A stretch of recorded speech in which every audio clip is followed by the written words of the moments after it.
Saint মার্টিনে অভিযান চালিয়ে প্রায় 7 কোটি টাকার ইয়াবাসহ আটক 17।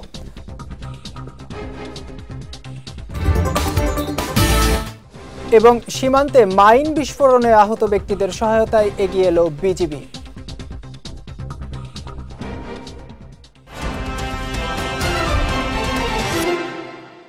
আসসালামু আলাইকুম, চট্টগ্রাম সংবাদে আমন্ত্রণ জানাচ্ছি আমি জাওয়াদ অন্তু। শুনছিলেন শিরোনাম, এবারে বিস্তারিত।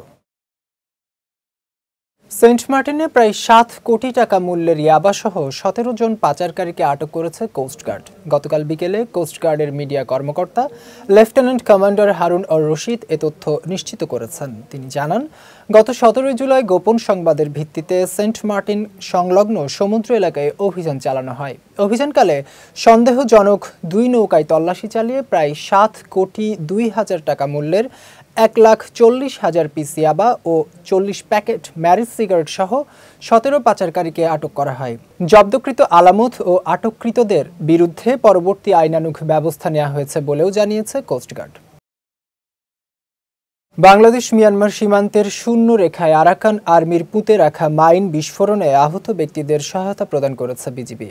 গতকাল বিষয়টি নিশ্চিত করেছেন কক্সবাজার 34 বিজিবির অধিনায়ক lieutenant colonel SM. Khairul Alam. তিনি জানান, সীমান্তে শূন্য লাইন এলাকায় প্রতিপক্ষ আরাকান আর্মির পুঁতে রাখা মাইন বিস্ফোরণে আহতদের অধিকাংশরই এক পা বিচ্ছিন্ন হয়ে গেছে।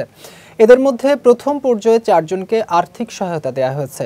পরে ধাপে ধাপে আরও সহায়তা দেওয়া হবে বলেও জানিয়েছেন বিজিবির এই কর্মকর্তা। সেন্ট মার্টিন দ্বীপের 180 কিলোমিটার দক্ষিণ পশ্চিমের জলসীমায় অবৈধভাবে অনুপ্রবেশ করায় একটি শ্রীলঙ্কান ট্রলার সহ 6 জেলেকে আটক করেছে নৌবাহিনী। গতকাল এক সংবাদ বিজ্ঞপ্তিতে বিষয়টি নিশ্চিত করেছে নৌবাহিনী। বিজ্ঞপ্তিতে বলা হয়, গত 16 জুলাই নিয়মিত টহলের সময় নৌবাহিনীর যুদ্ধজাহাজ SLFV সুদু দুয়া 4 নামের ট্রলারটিকে জেলেসহ জব্দ করা হয়। পরে জব্দকৃত ট্রলার ও জেলেদের বিরুদ্ধে আইনগত ব্যবস্থা নেওয়ার জন্য পতেঙ্গা থানা পুলিশের কাছে হস্তান্তর করা হয় বলেও জানিয়েছে নৌবাহিনী।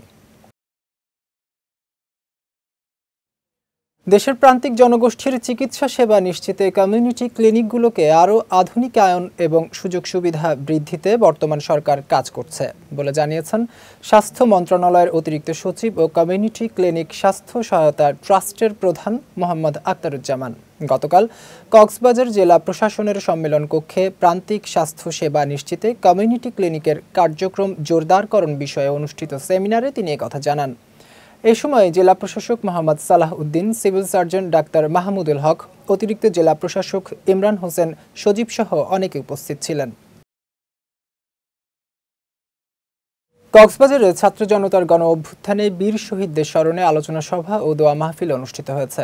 গতকাল জেলার প্রেস ক্লাব মিলনায়তনে এর আয়োজন করা হয়। এ সময় প্রেস ক্লাবের সভাপতি মাহবুবর রহমান, প্রেস ক্লাবের ক্রীড়া সম্পাদক M.R. মাহবুব, সহসভাপতি কামাল হোসেন আজাদ সহ অনেকে উপস্থিত ছিলেন। সভায় জুলাই গণহত্যার বিচার ত্বরান্বিত করে সাম্য ও গণতান্ত্রিক বাংলাদেশ বিনির্মাণে সকলকে এগিয়ে আসার আহ্বান জানান বক্তারা। এর আগে শহীদ জুলাই যোদ্ধাদের আত্মার মাগফিরাত কামনায় খতমে কুরআন এবং মোনাজাত অনুষ্ঠিত হয়। মোনাজাত পরিচালনা করেন জেলা ইমাম সমিতির সভাপতি মাওলানা কামাল উদ্দিন। চট্টগ্রামের চন্দনাইশে জমি নিয়ে বিরোধের জেরে এক নারীর উপর হামলা চালিয়েছে দুর্বৃত্তরা। বিষয়টি নিশ্চিত করে ভুক্তভোগীর পরিবার জানায়, কিছুদিন আগে সরকারিভাবে টয়লেট তৈরির কাজ করতে গেলে পার্শ্ববর্তী মোহাম্মদ ফরহাদ হোসেনের নেতৃত্বে গৃহবধূ ঝর্ণা আক্তারের উপর হামলা চালায় দুর্বৃত্তরা। এ সময় তার মাথা কুপিয়ে জখম করা হয়। এ বিষয়ে থানায় অভিযোগ করার পর পুলিশ কোনো পদক্ষেপ না নেয়ায় গতকাল আবারও হামলার শিকার হন ঝর্ণা আক্তার। এদিকে ঘটনাটি তদন্ত করে আইনগত ব্যবস্থা নেওয়ার কথা জানিয়েছেন চন্দনাইশ থানার ভারপ্রাপ্ত কর্মকর্তা গোলাম সরওয়ার। চট্টগ্রামের দোহাজারী পৌরসভাকে গ শ্রেণী থেকে খ শ্রেণীতে উন্নীতকরণের বিষয়ে সরেজমিনে যাচাইকরণের লক্ষ্যে পৌরসভা পরিদর্শন করেছেন স্থানীয় সরকার বিভাগের যুগ্ম সচিব মোহাম্মদ সাইফুল ইসলাম মজুমদার। গতকাল পরিদর্শনকালে জনবল, আয়তন সহ বিভিন্ন বিষয়ের উপর ভিত্তি করে দোহাজারী পৌরসভা খ শ্রেণীতে উন্নীতকরণের বিষয়টি সরেজমিনে যাচাই করা হয়। এ সময় উপস্থিত ছিলেন উপসচিব সুয়ে মেনজো, পৌরসভা প্রশাসক ডিপ্লোম্যাসি চাকমা, পৌর নির্বাহী কর্মকর্তা শামসুদ্দিন সহ অন্যান্যরা। চট্টগ্রামের ফটিকছড়ি উপজেলার গ ও ঘ জোনের মাইজভান্ডারী গাউসিয়া হক কমিটি বাংলাদেশের সাংগঠনিক সংলাপ 2025 অনুষ্ঠিত হয়েছে। গতকাল বিকেলে ফটিকছড়ি দরবার কনভেনশন হলরুমে দিনব্যাপী এই সংলাপের আয়োজন করা হয়। মাইজভান্ডারী গাউসিয়া হক কমিটি বাংলাদেশ কেন্দ্রীয় পর্ষদের সভাপতি রেজাউল আলী জসিম চৌধুরীর সভাপতিত্বে কর্মসূচিতে উপস্থিত ছিলেন কেন্দ্রীয় পর্ষদের সহসভাপতি সৈয়দ ফরিদ উদ্দিন, সদস্য শেখ মুজিবুর রহমান বাবুল, শাহেদ আলী চৌধুরী সহ অনেকে। পরে মাদ্রাসায়ে গাউসুল আজম মাইজভান্ডারীর উপাধ্যক্ষ মহিউদ্দিন আল কাদেরীর পরিচালনায় মিলাদ কিয়াম ও মোনাজাত অনুষ্ঠিত হয়। চট্টগ্রামে নানা কর্মসূচির মধ্য দিয়ে জননেতা এ.কে.এম. ফজলুল কাদের চৌধুরীর 52তম মৃত্যুবার্ষিকী পালিত হয়েছে। গতকাল নগরীর গুডসিলে এই দোয়া মাহফিলের আয়োজন করা হয়।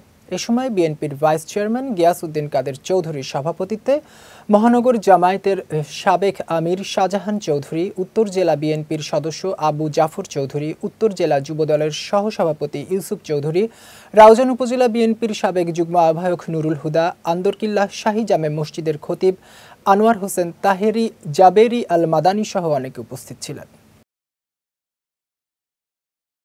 চট্টগ্রামে জাতীয় গীতা প্রতিযোগিতার পরীক্ষা, আলোচনা সভা ও পুরস্কার বিতরণী অনুষ্ঠিত হয়েছে। গতকাল নগরীর গোলপাহাড় মহাশ্মশান কালী মন্দিরে গীতা প্রতিযোগিতার উদ্বোধন করেন ধর্মতত্ত্ববিদ স্বদেশ চক্রবর্তী ও গীতা পাঠ করেন শ্রী উত্তম চক্রবর্তী। পরে বিজয়ীদের মধ্যে পুরস্কার বিতরণ করেন হিন্দু ধর্মীয় কল্যাণ ট্রাস্টের ট্রাস্টি শ্রী দীপক কুমার পালিত।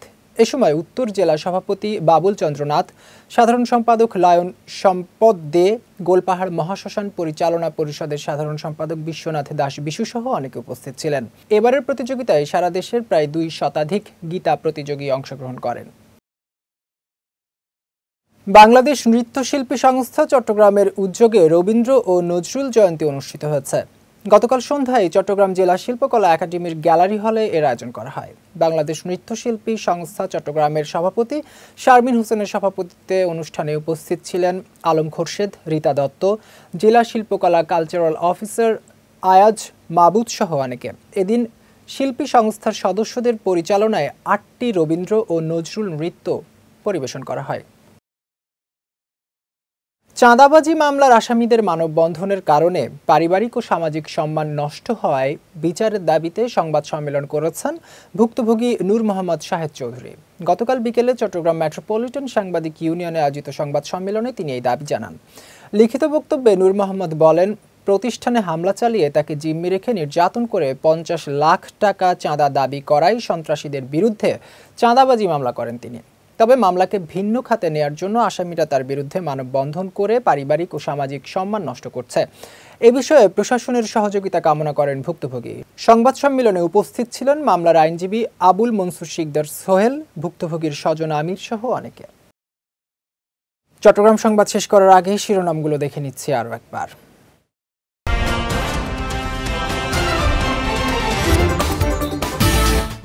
সেন্ট মার্টিনে অভিযান চালিয়ে প্রায় 7 কোটি টাকার ইয়াবাসহ আটক 17।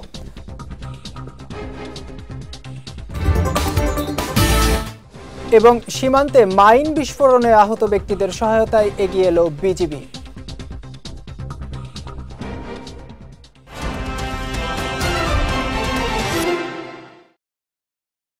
চট্টগ্রাম সংবাদ শেষে আজকের মতো আমি জাওয়াদ অন্তু আপনাদের কাছ থেকে বিদায় নিচ্ছি। রাত 9টায় আমাদের পরবর্তী বিজয় রাতের সংবাদ দেখার আমন্ত্রণ রইল। এছাড়াও আজকে চট্টগ্রাম সংবাদের ভিডিও দেখতে পারেন আমাদের ইউটিউব এবং ফেসবুক পেজে। আমাদের ইউটিউব হলো youtube.com/BJTV অফিসিয়াল এবং আমাদের ফেসবুক পেজ হলো facebook.com/BJTV লিমিটেড। এতক্ষণ সঙ্গে থাকার জন্য ধন্যবাদ সবাইকে।